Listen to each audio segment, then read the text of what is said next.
Saludos cordiales, gentes del golf. La espera ha terminado. Llega el momento de... bola provisional.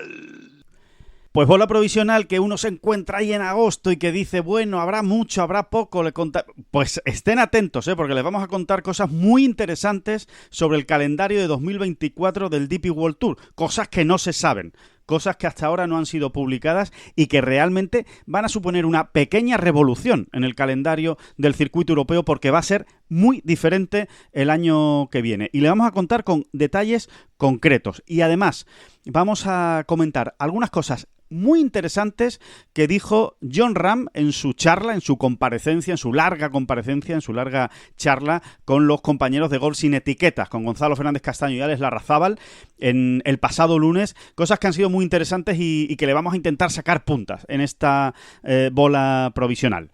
¡Empezamos! Que no son las flechas la culpa del indio, que no son las flechas la culpa del indio. Si hay viento, si llueve, no influye en el swing, no importa si es marzo, noviembre o abril. La culpa del indio, la culpa del indio, la culpa del indio, la culpa del indio. Hola, ¿qué tal? Muy buenas, saludos a todos y bienvenidos a esta bola provisional de jueves 3 de agosto. Que parece que ahora está en un periodo valle la temporada, que bueno, que vamos a ver, bueno, cuidado, estamos al final de la temporada regular del circuito americano, es verdad que no hay circuito europeo todavía, pero tenemos un gran torneo en el LPGA Tour y sobre todo le vamos a contar cosas muy interesantes sobre el calendario 2024 del DP World Tour. David Durán, muy buenas, ¿qué tal? ¿Cómo estás? Hola, ¿qué tal, hombre? Hola, buenas tardes. Sí, etapa Valle. Sí. Que nos lo cuenten después de escuchar esta bola provisional, la etapa Valle, esta de agosto florido, agosto... este bendito agosto, mes de agosto, qué bonito es el mes de agosto. Así nos cocinamos nosotros las etapas Valle, así nos las cocinamos nosotros, estas etapas Valle. Sí, pero... que ha sido muy modesto, dices, una pequeña revolución, ¿no? Yo diría una mega revolución, Mega revolución, sí. En la historia de un circuito, bueno, pues que acaba de cumplir 50 años, medio siglo, pues los cumplió el año pasado, sin ir más lejos, y bueno, a ver, no es que haya un cambio en esencia bestial y que todo salte por los aires, pero lo primero, Alejandro, un cambio a mejor, a muchísimo mejor, diría yo. Ahora veremos, ahora iremos analizando y sí, que son 2 y 3 y 4 vueltas de tuerca, te diría yo, ¿no? A la historia, ¿no? A la trayectoria de este circuito. Sí, que crece el circuito europeo. O sea, con este calendario, evidentemente, crece. Vamos primero con la información para que la gente sepa un poco de qué va el asunto. Ayer mismo se supo que el circuito europeo había mandado un comunicado, y así lo publicamos en Ten Golf, a los jugadores, pues explicándole que, bueno, pues estas líneas maestras del calendario del circuito europeo y sobre todo lo que se daba era una cifra, ¿no? Una cifra récord en bolsa de premios, y es que se va a llegar a 148,5 millones de dólares el año que viene, lo que se va a repartir en el circuito europeo en los diferentes torneos. Es la cifra más alta de la historia del circuito europeo. Y además, en ese comunicado, bueno, pues se deslizaban algunos detalles, no con mucha claridad, bastante críptico, pero sí algunos detalles, como por ejemplo que el calendario va a estar dividido en 3 fases, ¿no? Bueno, pues en esta bola provisional vamos a arrojarles un poquito más de luz de qué significa esas 3 fases. Según hemos podido saber, esas 3 fases se van a dividir, digamos que el calendario del circuito europeo se va a dividir en 3 partes. La primera va a llegar hasta septiembre. Va a ser, digamos, la primera parte más grande de torneos que va a llegar hasta septiembre. Bueno, pues ahí se van a celebrar torneos que no van a bajar de 3 millones de dólares de bolsa de premios. Ese va a ser el mínimo. La parte, la más baja de las bolsas de premios va a ser de 3 millones de dólares. Y los torneos estos torneos que van a durar en esta primera fase hasta septiembre, se van a agrupar en diferentes giras o swings, como dicen los ingleses, ¿no? Pero giras, que nos entendemos mejor los españoles. O sea, por localizaciones. Pues habrá una gira, esto no se ha especificado, esto ya sí que es especulación, pero va a haber giras de 4 o 5 torneos, unas 4 o 5 giras de 4 o 5 torneos, más o menos. Y cada gira va a tener su propio mini ranking. El ganador de cada una de esas giras se va a clasificar directamente para la segunda fase. Y en esos mini rankings, en esas giras, va a haber un bonus para los 5 primeros clasificados. Es decir, que por quedar entre los 5 primeros en esa serie de 4 o 5 torneos que estén muy bien localizados geográficamente, pues te vas a llevar un dinero extra. Esta es la primera gran novedad de esta primera fase. Sí, David, vamos a especificar más con ejemplos. Puntualiza todo, sí. Vamos a especificar más con ejemplos para que llegue claro. Mejor el mensaje. Sí. Uh-huh. Y matizando muy concretamente, estos ejemplos que vamos a poner son no están absolutamente confirmados en un calendario ya hecho que nosotros hayamos visto, ¿vale? Sí. Es importante decirlo, pero sí se va a aparecer mucho y sobre todo ayuda a entender el asunto. Lo que has dicho de las giras es, pues digamos que empieza el año con una gira, la clásica gira del desierto. Eso de la que siempre hemos hablado y que siempre ha existido en los últimos, de la intemerata de años. Bueno, pues esa sería una de esas giras de las que hablaba Alejandro, ¿no? Eso es, una gira de 4 o 5 torneos, pues que puede tener, pues imagínense, ¿no? Pues Dubái, puede ser la Vuelta de Qatar, con el acuerdo con Live Golf, pues quién sabe si Arabia también vuelve al calendario, Omán, en fin. Esa gira, Omán, Ras Al Khaimah, todos esos torneos se agruparían en una de esas giras. Eso es. Luego tendríamos una gira, muy probablemente, de Lejano Oriente, ¿no? Asiática, pero más Lejano Oriente. Pues ahí entrarían los Malasia, los Tailandia, los China incluso, sí, Japón, ¿no? Que ya llegó a un acuerdo con el circuito europeo y que va a tener presencia en el calendario, como ya la ha tenido este año. Sí, a lo mejor Corea, en fin, toda esa parte. Corea, India. Corea, exactamente. India, ahí tendríamos ya otra gira. Luego, atendiendo a lo que ha venido sucediendo históricamente en el circuito europeo, pues el circuito regresaría a tierras más continentales europeas, ¿no? Pues ya con los dos torneos de Alemania, el de Bélgica, sí, Holanda, todo eso está por especificar, insisto, ¿no? Pero sí, es para hacernos una idea. Y cada uno de esos grupitos de torneos, como muy bien ha explicado Alejandro, tendría su propia orden de mérito, ¿no? Yo creo que le da al circuito pues mayor frescura realmente y impulsos, le mete caña, va a impulsos muy potentes y sobre todo muy interesantes, diría yo, ¿no, Alejandro? Sí, muy interesantes porque, hombre, te está dando un aliciente más, ¿no? Al final, pues va a haber un ganador de ese mini ranking, a los jugadores también le va a dar un aliciente porque, habrá jugadores que tengan planeado su calendario de tal manera que digan, pues yo juego estas 3 semanas, pero después descanso, ahora, si voy bien en esta gira, pues ya me aguanto, ¿no? Y ya completo la gira porque a lo mejor quedo entre los 5 primeros y me llevo un bonus, o porque la gano directamente la gira y entonces me llevo más dinero, aparte de un premio extra, porque, insistimos, el ganador de cada una de estas giras se clasifica directamente para la segunda fase. Es decir, no todo el mundo que empieza jugando esta primera fase pasa a la segunda fase. Es decir, hay que jugar bien desde enero a septiembre, hay que jugar bien para ganarse ese derecho de estar a partir de septiembre en los siguientes torneos. Una cosa, un detalle. Bueno, eso es ese dato, si lo has dado, me lo he perdido, Alejandro, pero es importante, ¿no? Que en septiembre pasan a la segunda fase los 110 mejores. No, todavía no lo hemos dado, efectivamente. Sí, eso es. Vale, sí, perdona. No, exacto. Es que esa es la clave. Solo un detalle sobre la primera fase.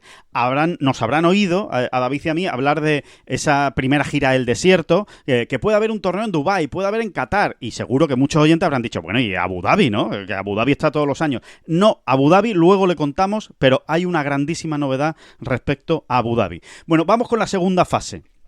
La segunda fase, como decimos, empieza en septiembre y serán unos 8 o 9 torneos. Aquí ya no están agrupados en giras ni nada. Son 8 o 9 torneos con una bolsa mínima de premios de entre 4 y 5 millones. O sea, torneos de entidad, de empaque. Muy buenos torneos. Para jugar en esta segunda fase tienes que haber acabado entre los 110 primeros de la primera fase.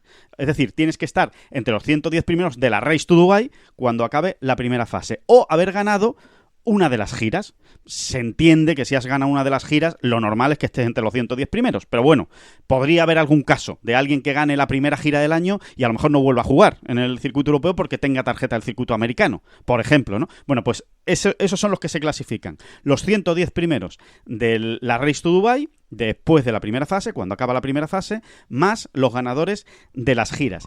Y esos disputan estos 8-9 torneos de más nivel, estamos hablando de 4 o 5 millones de dólares de bolsa de premio como mínimo, y después de esta segunda fase, en la que, contamos un matiz, son 110 jugadores y dirán, 110 jugadores, hacen falta más para llenar los torneos, ¿no? ¿Cómo se llega hasta 150? Bueno, pues se van a completar con miembros del PGA Tour. Aquí está la clave de todo, miembros del PGA Tour. El circuito europeo quiere ser el reclamo de los jugadores del PGA Tour cuando acaben la FedEx Cup, que ya saben que acaba en agosto. Bueno, pues a partir de septiembre ofrecen estos 8 o 9 torneos a los miembros del PGA Tour y miembros del DP World Tour, hasta que se completen los torneos. Y ahora bien, ¿cómo acaba esta segunda fase? Aquí, Alejandro, perdona que te interrumpa, es donde entra en juego todo aquello, es donde casan las piezas del puzzle, de todo aquello que hablábamos en su día, de aquel Justin Thomas, aquel Jordan Spieth, que en diferentes momentos han explicado públicamente que están deseosos de jugar, que les apetece meter en su calendario en ese largo otoño, una vez que acaba la FedEx Cup y viene la Ryder o viene la President's Cup cuando toque,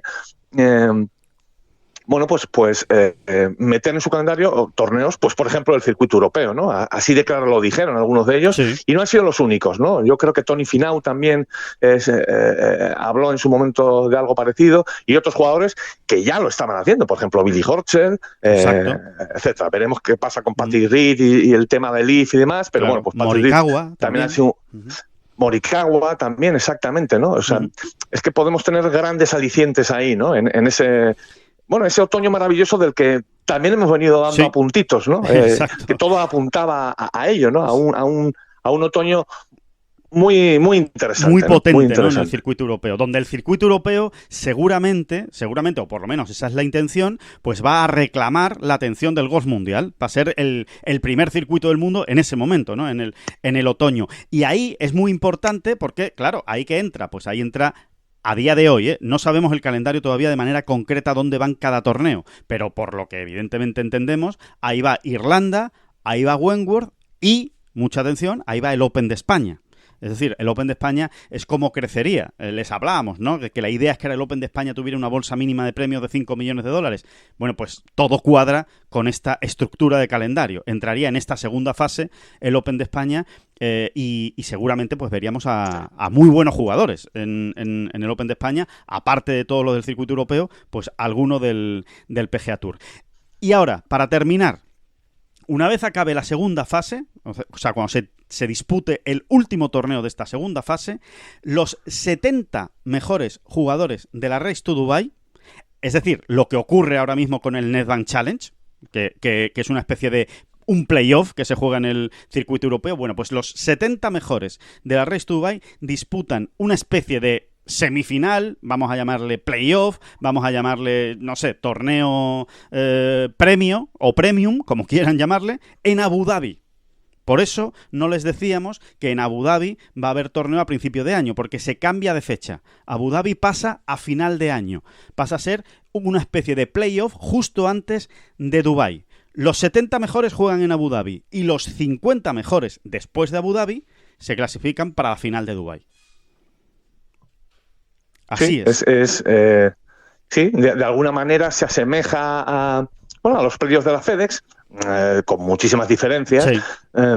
Y también se asemeja a aquellas series finales que también se instauraron hace pocos años, realmente en el circuito europeo, y que no terminaron de cuajar realmente, ¿no? Nos acordaremos del propio Nedved, aquel torneo en Turquía, torneos llamados a ser Rolex Series y grandes torneos, y de una manera u otra no cuajaron, no se mantuvieron, salvo el Nedved. Sí. Y bueno, pues de alguna manera se recupera aquello, ¿no? Con menos escalones, ¿no? Hay una gran semifinal, como dices tú, sí. Que es una manera acertada o correcta de llamarlo, ¿no? Porque es la puerta de la gran final, ¿no? Y al final, pues 20 de los que jueguen en Abu Dhabi se van a caer, ¿no? Así es. Sí, totalmente, ¿no? Y además, bueno, pues podemos ver a grandes jugadores que disputan los dos, que disputan el torneo de Abu Dhabi y que disputan el torneo de Dubái. Hay que decir que en este sentido, quien ha hecho mucha fuerza también para realizar este cambio es el propio Abu Dhabi, porque Abu Dhabi evidentemente lo que quiere es tener el mejor torneo posible, y sabía que, tal y como estaba montado el calendario del circuito americano ahora mismo, esa coincidencia de fechas de Abu Dhabi con torneos de la costa oeste de Estados Unidos, con el Farmers, por ejemplo, Insurance Open, con el Genesis, en fin, con todos los torneos que se disputan en esa época y que son muy importantes, le restaba también atractivo a Abu Dhabi, ¿no? Por ejemplo, muchas veces, David, hemos dicho,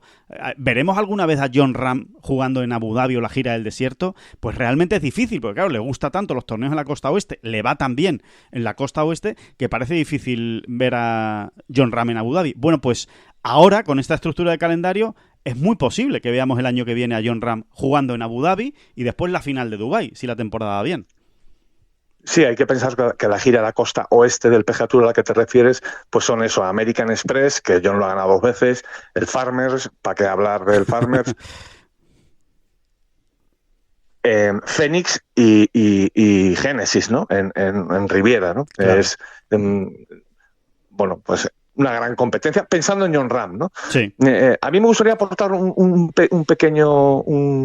añadir un pequeño detalle, Sí. y es que esta otra figura de la que se ha ido hablando y que está ahí en el aire, que es la de algún torneo más híbrido entre PGA Tour y DP World Tour. Sí.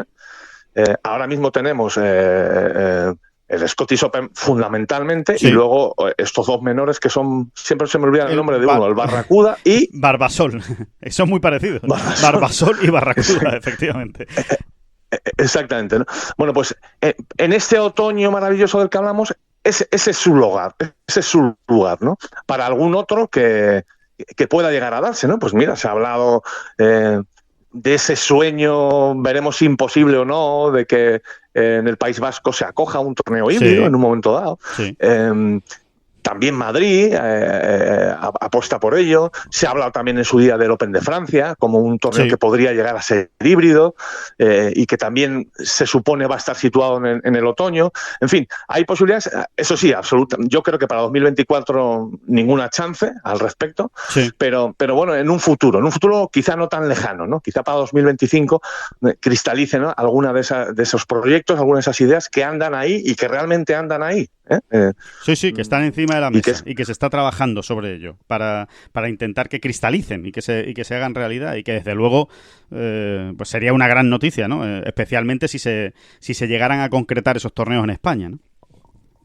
Y luego otra cosa, Alejandro, de todo lo que acabas de exponer y estamos analizando, hay una cosa en la que me gustaría incidir y está ya más que dicha, pero me parece muy interesante y muy importante, y un salto claramente hacia arriba, el hecho de que en esas giras de las que hemos hablado, esas giras de 4 o 5 torneos con su propio orden de mérito, con su propio ranking, digamos, ¿no?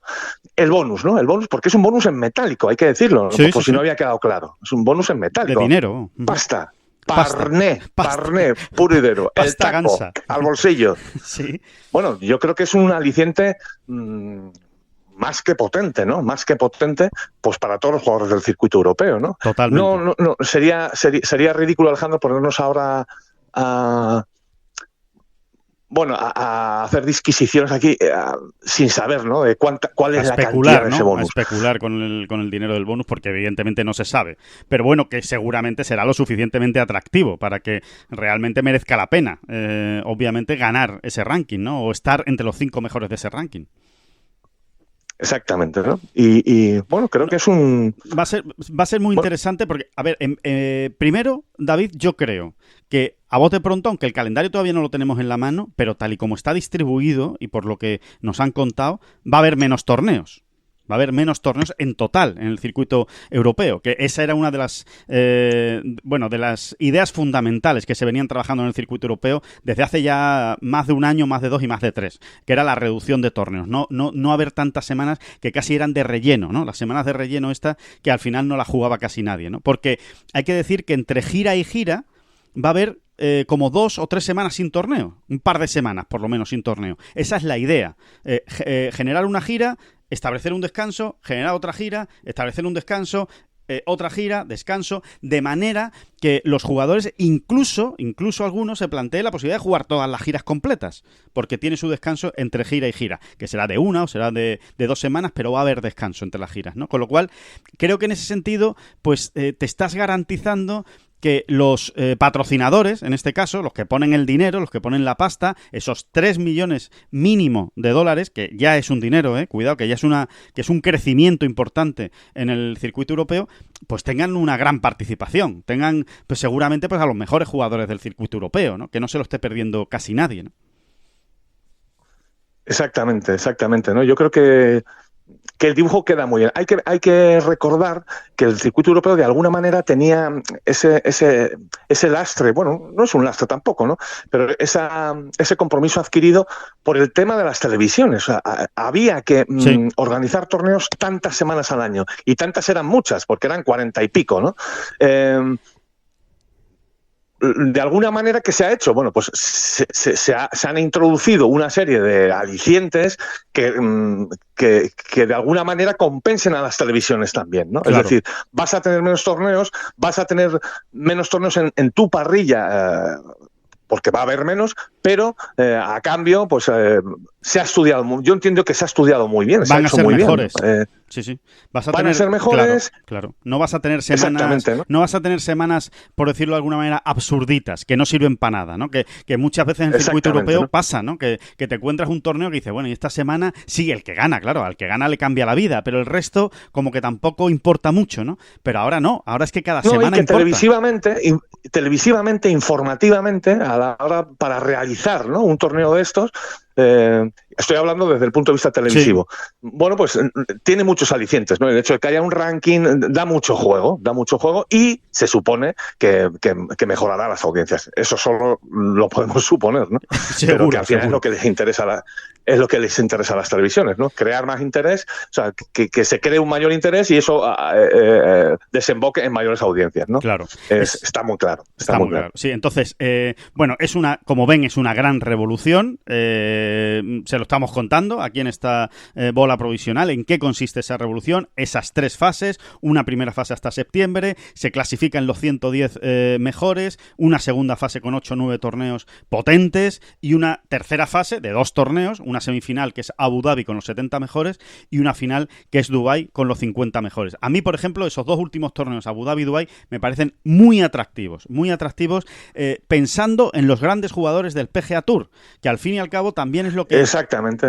Claro, necesita atraer el circuito europeo pues para mejorar también sus torneos, ¿no? Entonces, verte a jugadores que en un momento dado, oye, pues les abras el apetito, ¿no? Le digas, oye, que aquí tienes 8 o 9 torneos con una bolsa mínima de 5 millones, 4 o 5 millones y te vas a poder clasificar para una fase final Abu Dhabi-Dubái en noviembre, con el calor, jugando con un tiempo extraordinario y que lo vas a disfrutar. Y yo creo que eso es un gran aliciente. No, y que tienes a las puertas de la final de Dubái, la clásica final de Dubái, tienes un torneazo en Abu Dhabi con la misma bolsa de premios o todavía superior al del calendario regular del PGA Tour, y cuesta ya mucho menos, ¿no? Para un Scottie Scheffler, digamos, para un Collin Morikawa. Estoy pensando en primeros espadas, de acuerdo. Quizá haya que bajar también a un segundo escalón. Pero bueno, sí, ya hemos visto a Morikawa jugando a la final de Dubái. Ya hemos visto a grandes jugadores americanos contados, con los dedos de las 2 manos, pero ya hemos visto a unos cuantos.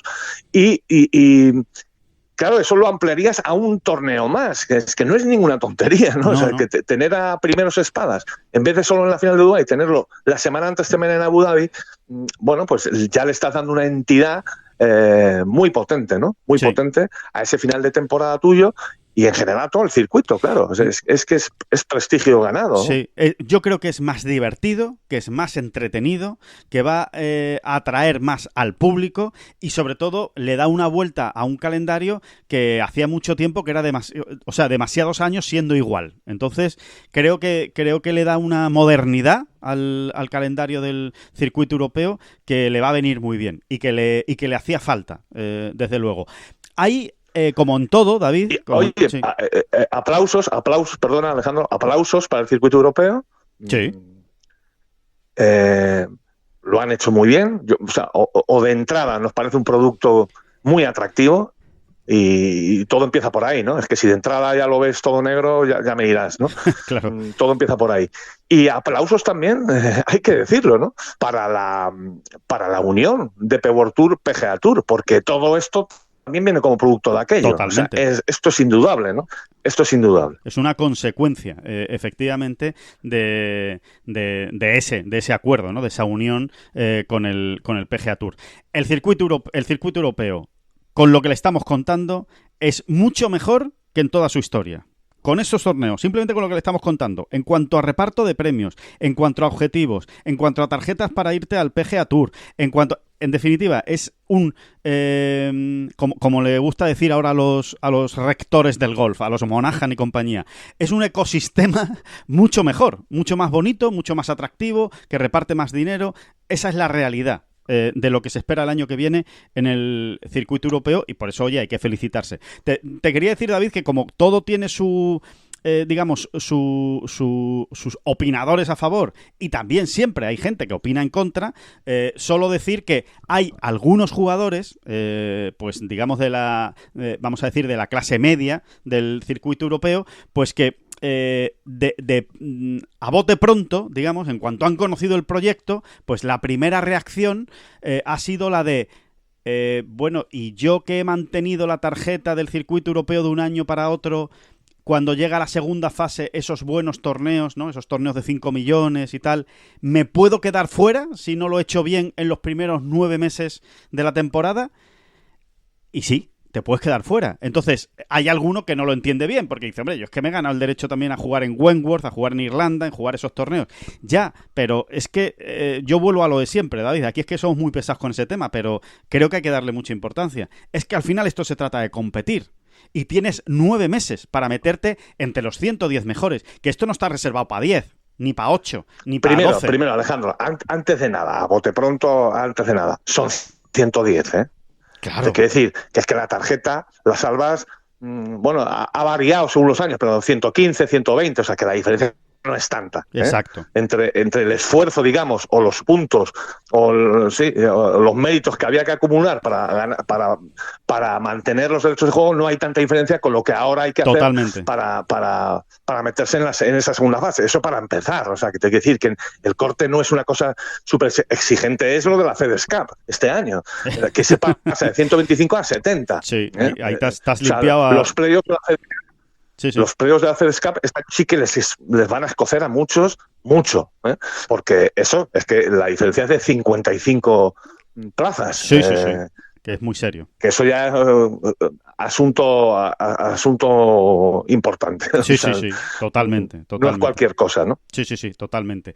Bueno, pues eso es en cuanto al calendario lo que le queríamos contar. Son las novedades que se enteran por aquí, por esta bola provisional y que, bueno, ni que decir tiene, que es de lo que se va a hablar fundamentalmente en las próximas semanas en cuanto el circuito europeo haga oficial el calendario con las fechas, dónde va a ir cada gira, qué va a incluir cada gira. Vamos a ver qué pasa con España, ¿no? Vamos a ver qué pasa con España, vamos a ver qué pasa con los torneos de España.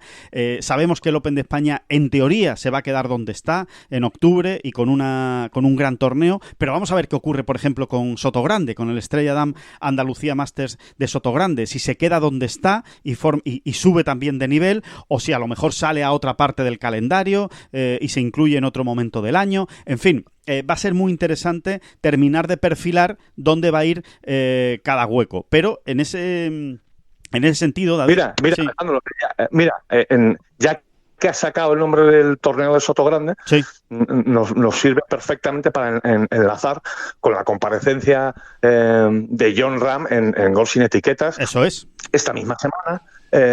Bueno, que yo creo que a nosotros, por lo menos, Alejandro, nos pareció de lo más destacable, ¿no? Que Jon no cerrase absolutamente la puerta. A ver, hay que ser...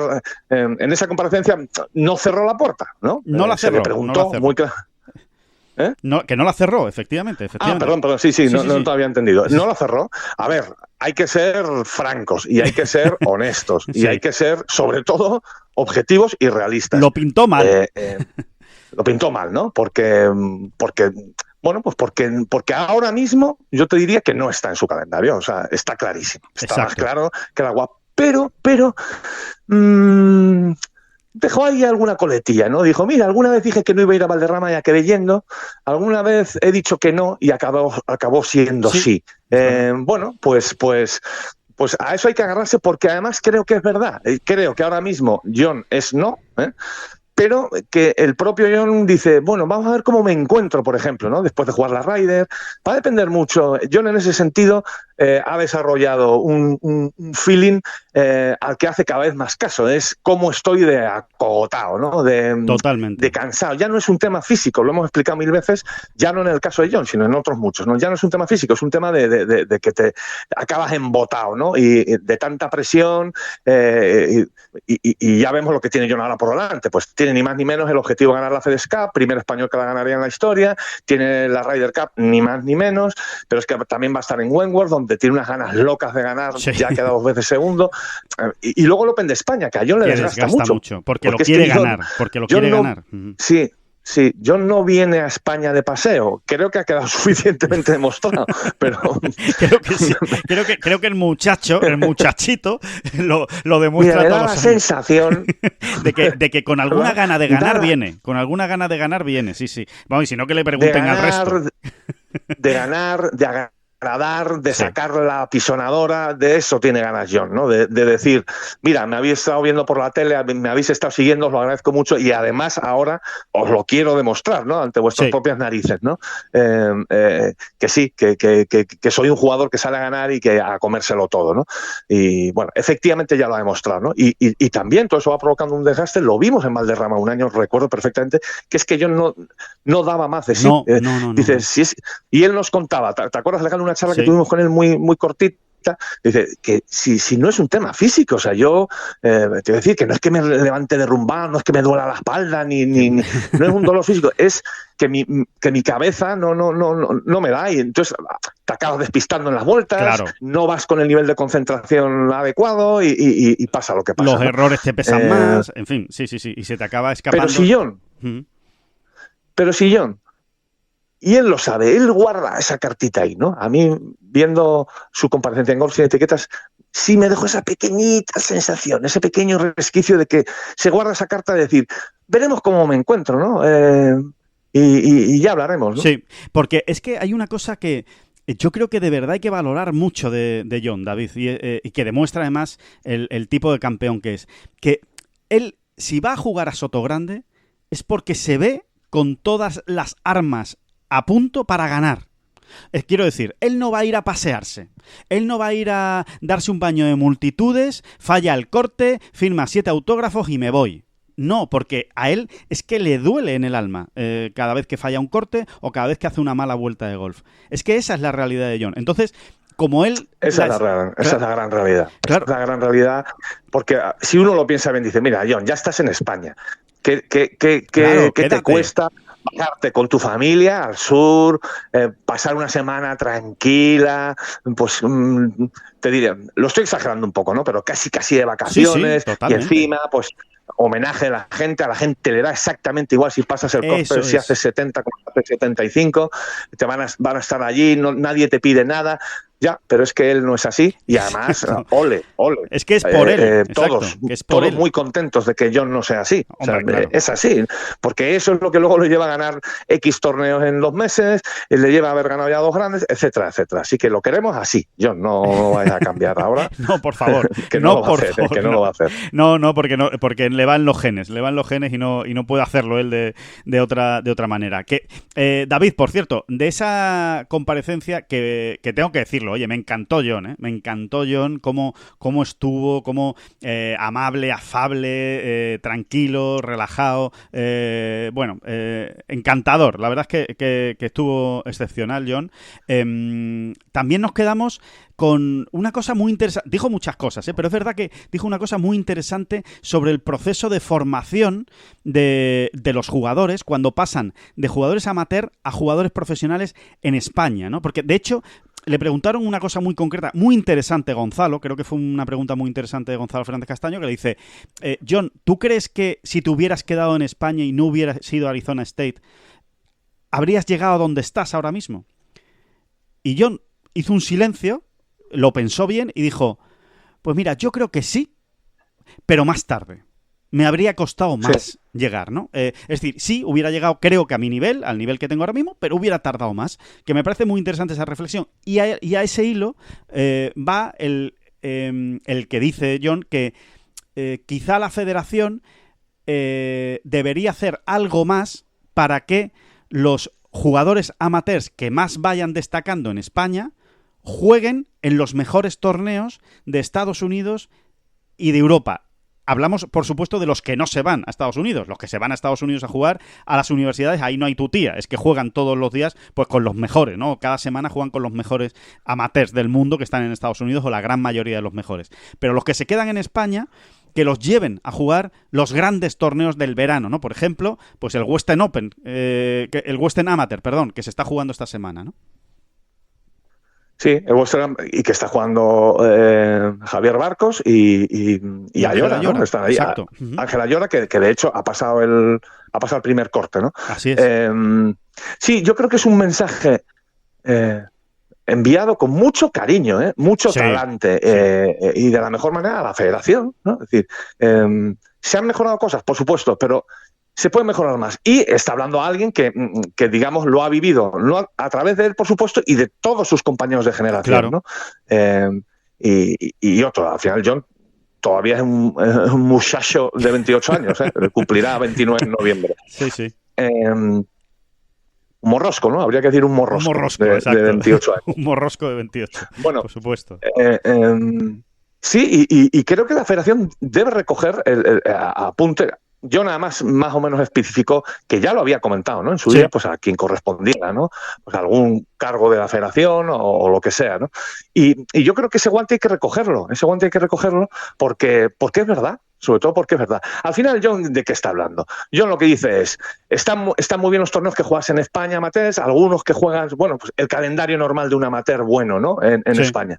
Pero él decía, al final es muy importante, a John así lo notó, cuando se fue a jugar a Estados Unidos, es muy importante enfrentarte a los mejores. Y muchos de esos mejores, de una manera regular, constante, están en esos torneos. Y hay torneos donde realmente se puede acceder, o sea, se pueden apuntar, digamos, ¿no? Como por ejemplo este Western, y hay otros, ¿no? Hay algunos también en Inglaterra. Y John es a lo que le da importancia. Hay que enfrentarse a eso.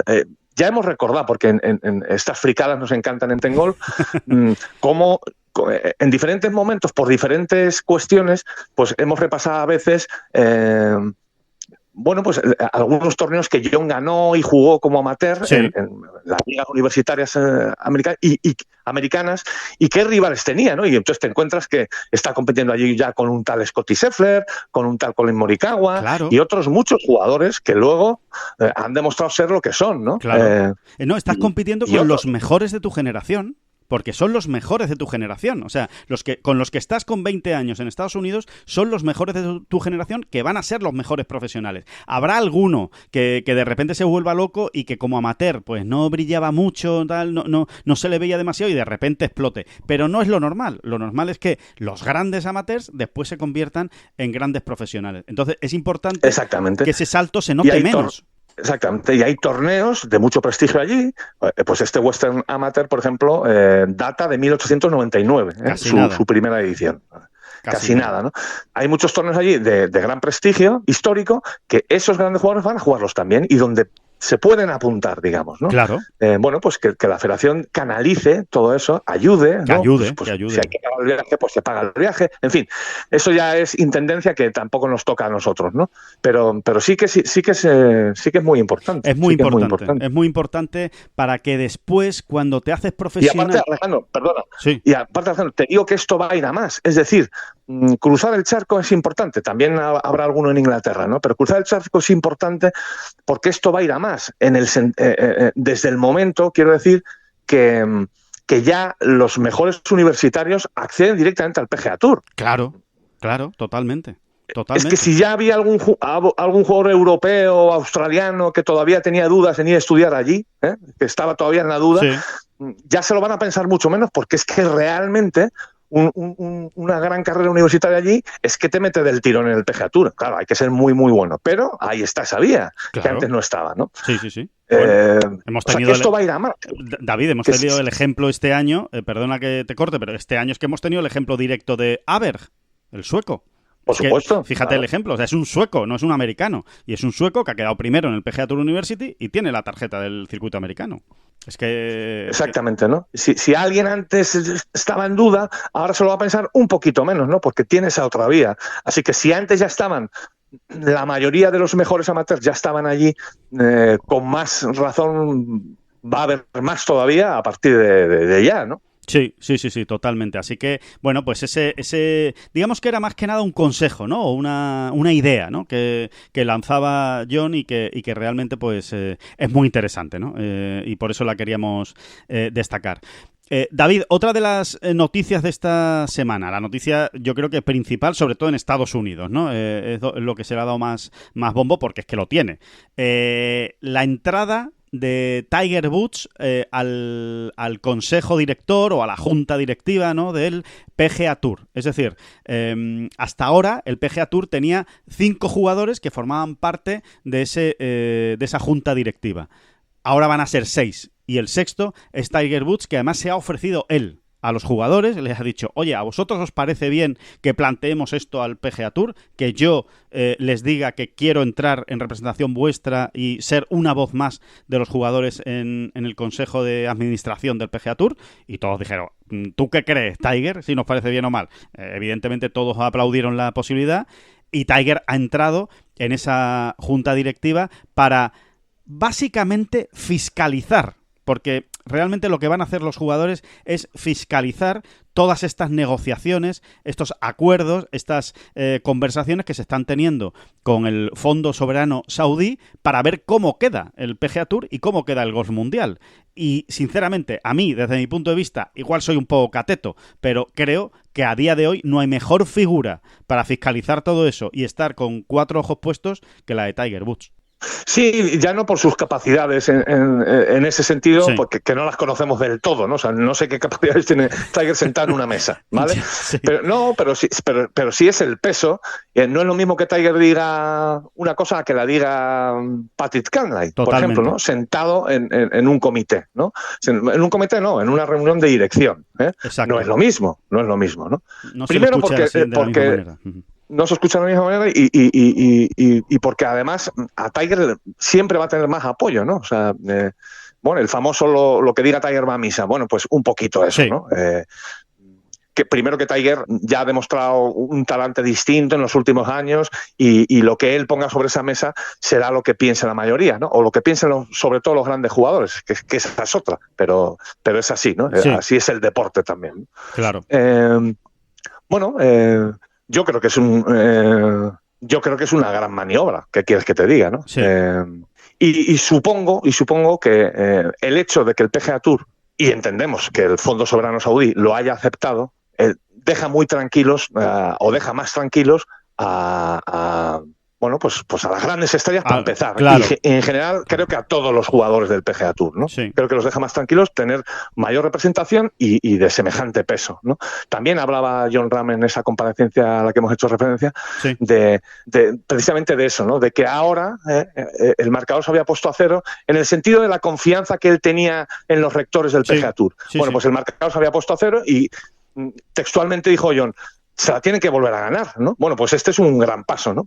Yo creo que este es un gran paso en ese sentido, o un pasito, venga, vamos a dejarlo en pasito de momento, porque luego las grandes cuestiones todavía tienen que dilucidarse, eso está clarísimo. Sí, pero es cierto que precisamente esa desconfianza, ¿no?, que se habría creado entre los jugadores, pues les llevaron a escribir una carta firmada por 40 de los mejores jugadores del PGA Tour, entre ellos, por supuesto, Jon Rahm y todas las figuras. No faltaba ni una sola figura del golf mundial firmando esa carta que se le envió al PGA Tour, precisamente en la que se le decía, se le expresaba la preocupación que tenían por este acuerdo, la falta de transparencia que habían sentido al enterarse del acuerdo marco, pues un minuto antes de que lo hicieran oficial, el que se enteró un minuto antes, que algunos se enteró después, y en esa misma carta pues decían, oye, necesitamos que nos demostréis que de verdad nosotros tenemos voz y voto, que de verdad nosotros contamos algo, porque si no, pues ahora mismo la verdad es que no nos sentimos representados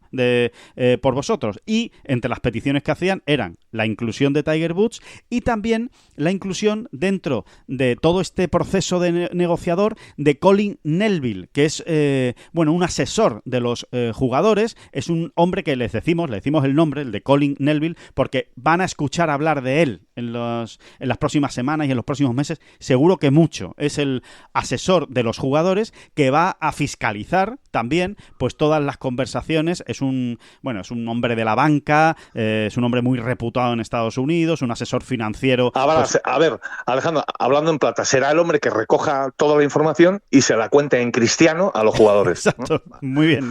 No se puede explicar mejor, David. Así es. Dice, a ver, señores, que lo que quieren hacer, el asunto va por aquí. Te voy a explicar. Tiger, siéntate. Tiger, siéntate ahí, anda. Que te lo voy a contar ahora, pero con detalles, con pelos y señales te lo voy a contar, señor Bush. Siéntate, anda, siéntate.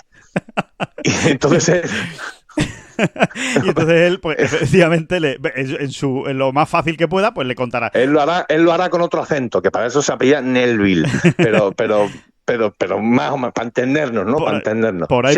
Ahí, Alejandro, siéntate ahí. Que yo te explico cómo va esto y lo que quieren hacer esta gente, ¿no? Pues nada, y eso también lo han aceptado. Este señor pues va a estar en todas las negociaciones. No sé si no va a estar presente en las negociaciones, pero va a tener acceso a todos los documentos que se vayan intercambiando las partes durante la negociación para saber exactamente y poder, como tú decías, David, explicarle a los jugadores en qué va a quedar. Así que ganan poder los jugadores, ganan presencia los jugadores, aparece Tiger Woods en escena, que era lo lógico también, ahora mismo en la Tiger, Alejandro, perdona, Tiger sí. Y su legado, ¿no? Claro. Todo tiene mucho que ver con esa idea, ¿no? O sea, él, ahora que está fuera de escena, porque realmente, deportivamente, pues ya lo estamos viendo, ¿no? Él lo entiende así, es que él lo entiende así. La verdad es que aquel Tiger más egoístón, ¿no? De los años, sí. Bueno, te diría de hace 6 años, ¿no? De 6 años para atrás, ¿no? Hace 6 años para atrás, aquel Tiger más egoístón, más pendiente de sus récords, de sus cosas, de su historia y de sus pamplinas a veces, sí. Cambió, ¿no? Cambió, tantas veces lo hemos explicado también, ¿no? Uh-huh. Y ahora no tiene nada que ver, ¿no? Y tiene mucho que ver con ese concepto de legado, ¿no? Tan americano, por otro lado, ¿no? Totalmente. Hecho en falta de todas maneras en la mesa de negociaciones y de dirección al oso dorado, que sí, que tiene 84 años ya el pobre Jack Nicklaus. Pero que sabe de esto un poco. Sí, a ver, no queramos exprimir todavía más el legado, ¿no? Ya que estamos con eso sí. de Jack Nicklaus, que bastante tiene el hombre, y eso, que tiene 84 años, ¿no? Lo decía un poco en broma, pero no me hubiese importado nada, ¿no? Ver en esa mesa sentado a alguien de la talla de Jack Nicklaus y de la ascendencia, ¿no? No habría estado mal, aunque sea incluso como oyente para dar algún que otro consejo, ¿sabes? Y decir, oye, señores, pues yo creo que esto por aquí y por allá. Yo creo que, sinceramente, lo que lo que demuestra Tiger Woods con este paso adelante, ¿no? Y esta incorporación a la junta del PGA Tour es precisamente recoger ese legado de Nicklaus, David, que creo que es más o menos también a lo que ibas, ¿no? Tiger quiere quedar como una figura como Nicklaus. Sí. Exactamente, ¿no? Y esto ya me lo voy a inventar yo, pero que casi lo daría por seguro. Es que ha tenido que haber 1000 charlas, ¿no? En las últimas semanas, pues por ejemplo, entre Tiger y Nicklaus, seguro que han hablado, ¿no? Seguro. Y es una manera de tomar un relevo, ¿no? Es que es así, ¿no? A cada uno le toca su tiempo, su época, ¿no? Sí. Completamente de acuerdo. Y este es el momento de Tiger, ¿no? Este es el momento de Tiger de tomar el mando de las operaciones, ¿no? Y además, David, es que el golf necesita que alguien retome el testigo de Jack Nicklaus. Porque creo que el golf ha estado representado de una manera maravillosa, tanto por Arnold Palmer como por Jack Nicklaus. Fundamentalmente estamos hablando en Estados Unidos, claro que es la gran maquinaria, ¿no? del golf mundial. Ha estado extraordinariamente representada por esos dos señores y era importante que alguien recogiera ese testigo y quién mejor, evidentemente, que Tiger Woods, obviamente, ¿no? Obviamente, ¿no? Yo creo que en ese sentido no hay ninguna diferencia. Y vamos a ver, ¿no? Sí. En esa larga caminata que tienen todavía por delante los rectores, ¿no? Del PGA Tour para ganarse la confianza de los jugadores, que al final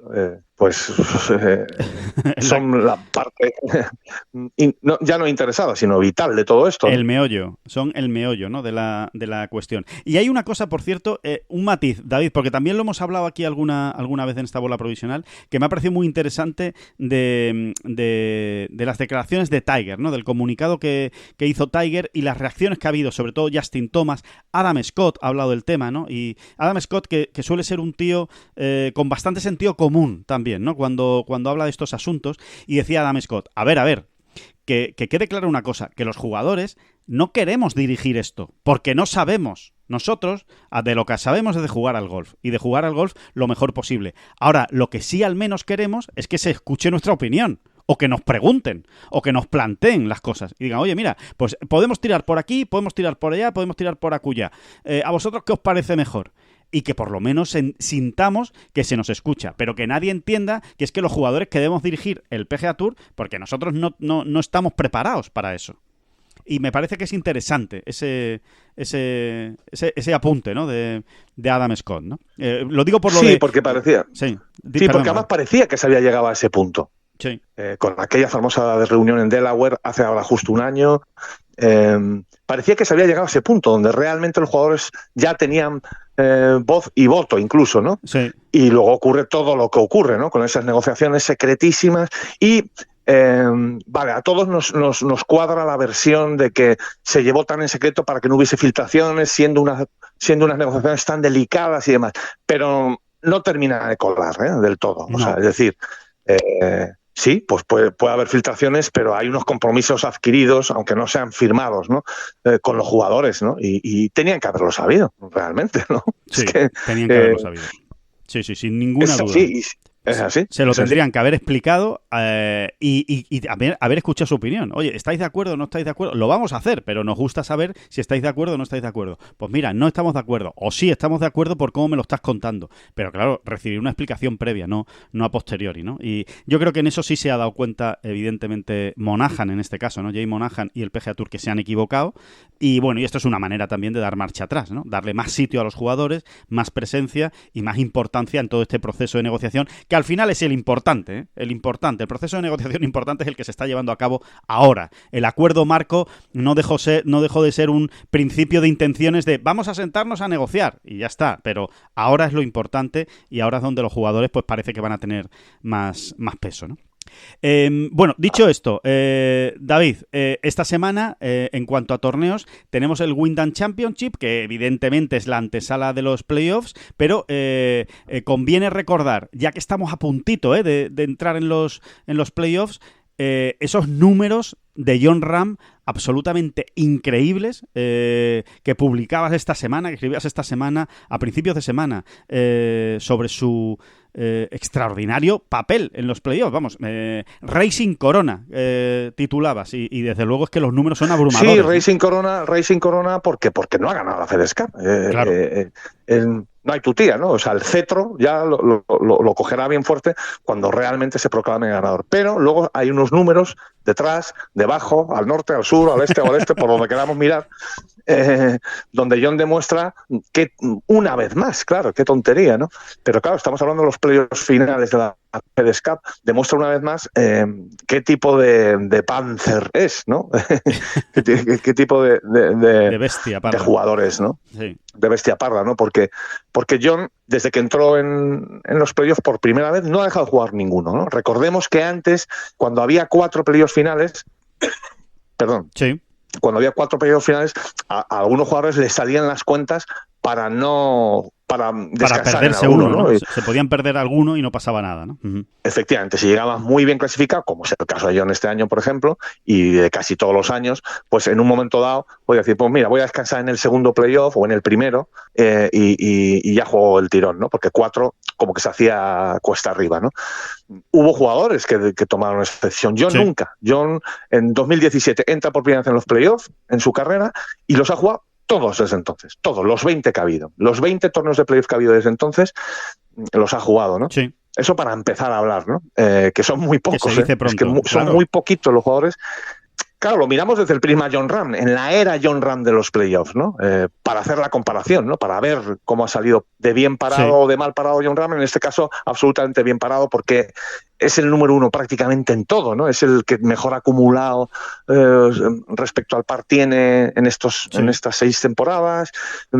Incluso a la hora de contabilizar victorias se podría matizar, ¿no? Se podría matizar. También lo hizo John, por cierto, en la comparecencia del lunes. Sí, también lo hizo. Sí, él cuenta como victoria lo del Tour Championship, aquel, sí. El de Cantlay. Exactamente, porque fue el que menos golpes hizo, ¿no? Así es. Y de hecho el ranking mundial a día de hoy todavía sigue dando los puntos del ganador al que menos golpes hace, ¿no? Recordemos que en el Tour Championship, para que por si hay algún despistado, cuando se llega al último playoff, el primero de la FedEx Cup parte con un -10. Así es. Y a partir de ahí ya el ganador del torneo, el primero de la FedEx Cup, el primero de la FedEx Cup parte con un -10, el segundo parte con -8, el tercero con -7 y así, ¿no? Hay una progresión. Y ya a partir de ahí el ganador del torneo gana la FedEx Cup, ¿no? Bueno, pero luego realmente hay un jugador que ha hecho menos golpes que otro, y en este caso fue John Ram, ¿no? En ese caso John tendría 2 victorias, ¿no? En estos 20 playoffs que ha jugado, y nadie tiene más, ¿no? Etcétera, ¿no? Tiene 14 top 10, ¿no? En 20 torneos, 14 top 10, ¿no? Una cifra a la que nadie llega ni por asoma en esta era Ram, ¿no? Sí. Bueno, pues ese es John Ram, ¿no? Y la verdad, pilla siempre en agosto, los playoffs siempre lo hemos hablado también, ¿no? Como que te cogen ahí. Un poquito a trasmano en España, sobre todo, sí. Es a trasmano, sí, nos pilla ahí al borde de la playa, como diciendo, chaval, que empieza el BBV. Y dices, ya, pero que estoy. Pero que estoy haciendo un castillo de arena ahora mismo, precisamente. Exactamente, oiga usted. Estoy haciendo el foso. Sí, o me estoy haciendo un chuletón vuelta y vuelta. ¿Qué quieres que te diga? Bueno, pues, no sé yo si los chuletones buenos esos son de vuelta y vuelta. Ahí no llego, pero vamos, más o menos, ¿no? Para entendernos. Yo creo que a John le gustan así, vuelta y vuelta. Sí. Ya que estamos hablando de él. O que estoy en un karaoke, con un tinto de verano en la mano, pues eso. Cantando Georgie Dan. Exactamente, por ejemplo, ¿no? Por ejemplo, me parece una gran elección para un karaoke, efectivamente, veraniego. Que me he perdido, ¿no? Que parece que nos pilla un poco ahí en agosto, que un poco despistados, pero que son espectaculares, son torneos brutales, vamos, es que son oigan ustedes, que efectivamente ningún español ha ganado la FedEx Cup. Eso es. Ningún español ha ganado el ranking americano, ¿no? El más importante del mundo. Nunca ha ocurrido, nunca en la historia. Vamos a ver, ¿no? Vamos a ver, porque John llega como número 1. Es mucho más potente, profundo, trascendente, siempre en términos deportivos, claro, ¿no? Sin duda. De lo que parece, ¿no? De lo que parece. Y a mí me va a tener ahí pegadito, ¿no? Siguiéndolos, ¿no? Porque, bueno... Con las ganas... Bueno, pues porque esa opción está ahí, ¿no? Y yo creo que John lo tiene realmente entre ceja y ceja. Sí, lo tiene como una parte fundamental de esta final de temporada, y con lo poquito que le gusta a John ser el primero en hacer las cosas, ¿verdad? O sea que eso es lo que hay. Así que...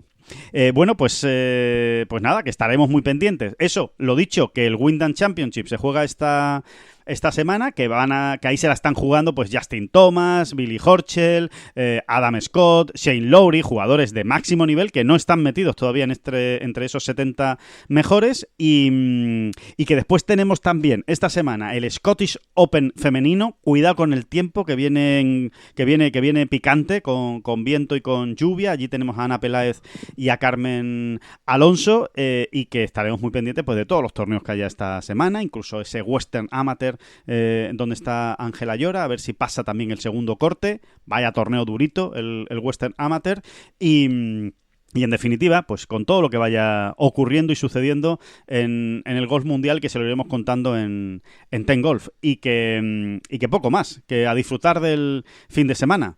Que muchísimas gracias a todos por estar ahí, por acompañarnos. El fin de semana y de este jueves incluso. Y del viernes. Y del viernes, exacto. Y de todos los días que tengan ustedes por delante. El que esté de vacaciones y el que no. Pero que lo disfruten mucho. Que lo dicho, que muchísimas gracias a todos, y que muchísimas gracias, David Durán. Sí, por supuesto. Las gracias a usted. No son las flechas la culpa del indio, que no son las flechas la culpa del indio. Si hay viento, si llueve, no influye en el swing, no importa si es marzo, noviembre o abril. La culpa del indio, la culpa del indio, la culpa del indio, la culpa del indio.